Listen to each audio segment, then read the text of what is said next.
berkaitan dengan hari ini kita menyerahkan traktor roda 4 ditambah dengan kelengkapan alat yang namanya transplanter. Ini merupakan alat pertanian ya, Al-Sintan. Ini kaitan dengan kita selama sudah 2 tahun 3 tahun, hampir mendekati 3 tahun ini TNI secara umum khusus Angkatan Darat bekerja sama dengan Kementan dalam rangka untuk meningkatkan ketahanan pangan. Program ini sudah merupakan visi dari Presiden ya, pemerintah, yaitu bagaimana dengan nawacitanya dalam konteks ketahanan pangan ini mencapai swasembada pangan. Dan itu memang secara internal untuk negara kita sudah mencapai itu. Berkaitan dengan traktor roda 4 ini, kita tidak tinggal diam dalam konteks adanya peningkatan dari ketahanan pangan ini. Tetapi terus dimantapkan dan terus, karena kita punya sasaran tujuan, bangsa dan negara ini punya sasaran tujuan ke depan yang lebih jauh lagi. Bukan aja generasi sekarang, tapi generasi kita ke depan, sampai dengan 40 tahun, 50 tahun ke depan, harus terjamin kehidupannya. Dari sisi kekuatan ekonomi semakin mantap, dan Indonesia memang dipandang bahwa dari sisi ketahanan pangan yang paling penting. Sehingga program selama ini sudah berjalan, kita korem juga kemarin pada saat kegiatan penanaman serentak, yaitu padi sawah.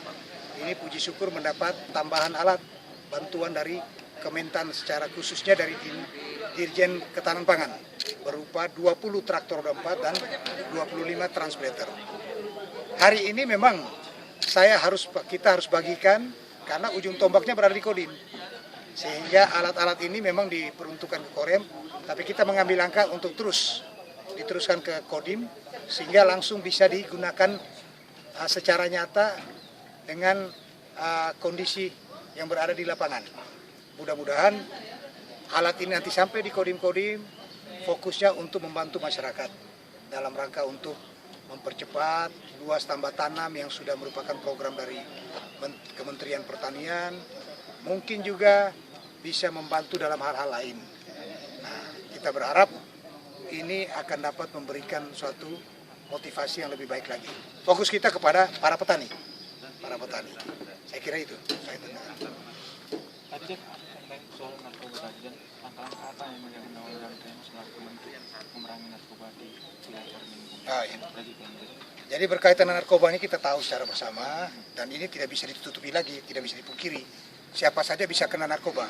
Ini membutuhkan suatu pengawasan melekat. Organisasi TNI ini merupakan organisasi yang sudah kita kenal ya, sangat kuat dan memang dituntut oleh bangsa dan negara harus terus-terus mantap dalam rangka untuk menjaga kedaulatan bangsa.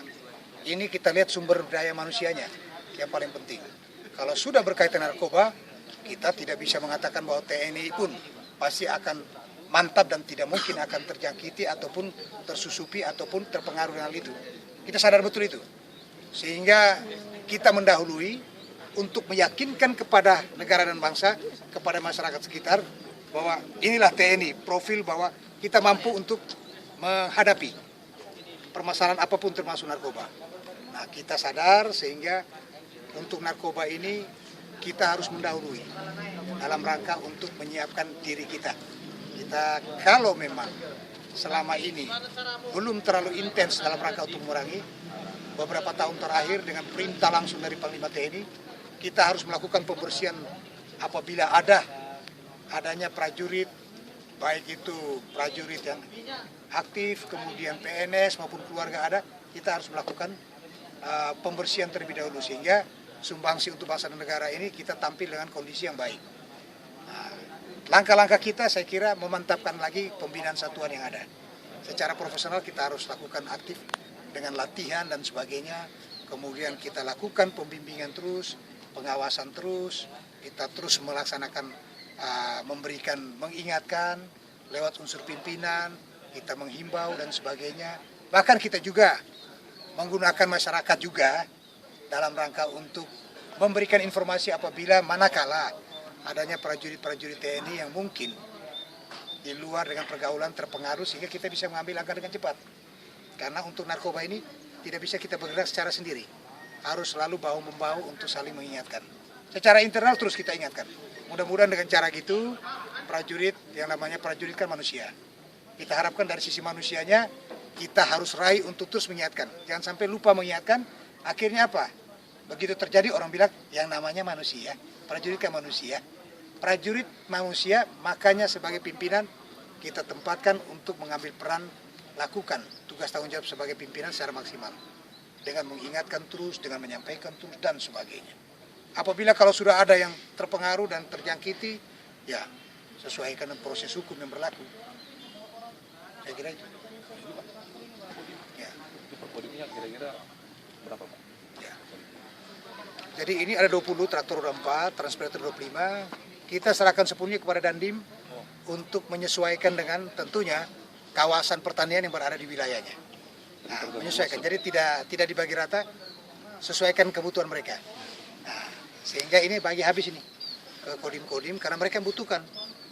Mereka membutuhkan. Jadi tidak ditentukan dari Korem. Mereka kodim sendiri mengajukan dan sebagainya, kebutuhan ada yang 3, ada yang 4, ya sudah kita sesuaikan.